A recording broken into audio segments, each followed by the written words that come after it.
Break के बाद एक बार फिर आप सभी का स्वागत है। पाकिस्तान के इस्लामाबाद में भारतीय दूतावास के बाहर से सुरक्षा बैरिकेड्स हटाए जाने के 3 दिन बाद नई दिल्ली में पाकिस्तान हाई कमीशन के बाहर भी सख्त कार्रवाई हुई है।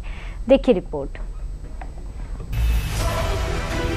सीमा पर तनाव हो या कूटनीति के गलियारों में खींची गई लकीरें, भारत और पाकिस्तान के रिश्तों में तल्खी एक बार फिर बढ़ती दिख रही है। इस बार मामला सिर्फ बयानबाजी तक सीमित नहीं रहा है, बल्कि दोनों देशों के कूटनीतिक ठिकानों तक पहुंच चुका है।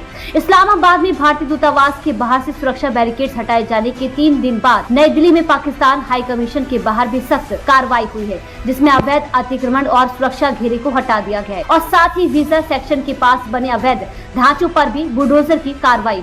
दिल्ली में पाकिस्तान हाई कमीशन के बाहर बने अवैध ढांचों को बुधवार देर रात बुलडोजर से हटा दिया गया। अधिकारियों के मुताबिक ये ढांचे हाई कमीशन की तय सीमा से बाहर बने थे। पाकिस्तान हाई कमीशन का ऑफिस दिल्ली के चाणक्यपुरी के शांति पथ पर है।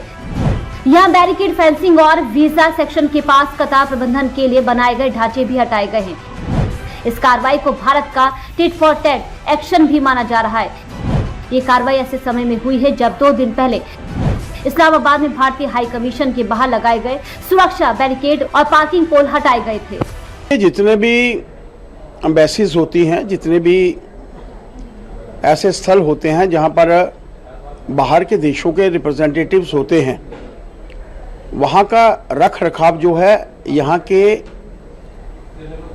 देश का जो है वो कर्तव्य है, और ऐसे समय में कोई अनटूवर्ड इंसिडेंट ना हो, इसके लिए ज़रूरी रहता है। और मेरा मानना है कि सरकार ने, और ख़ासतौर पर दिल्ली सरकार ने, ये सही कदम उठाया है, क्योंकि एम्बेसी के बाहर ये किया गया है। देखिए, अगर वहाँ पर अतिक्रमण होगा तो वहाँ पर खतरा हो सकता है, और ऐसे खतरे को दूर करने के लिए सरकार द्वारा उठाया गया कदम जो है वो एक उचित कदम। संदेश साफ है कि कूटनीतिक रिश्तों में एक तरफा दबाव की गुंजाइश अब भारत स्वीकार करने के मूड में नहीं है। बता दें कि अधिकारियों की इस कार्रवाई के बाद दोनों देशों की राजनयिक परिसरों के बाद सुरक्षा व्यवस्था में बदलाव देखने को मिला है, जिसके बाद इसे भारत पाकिस्तान के बीच कूटनीतिक स्तर पर हुए एक महत्वपूर्ण घटनाक्रम के रूप में देखा जा रहा है।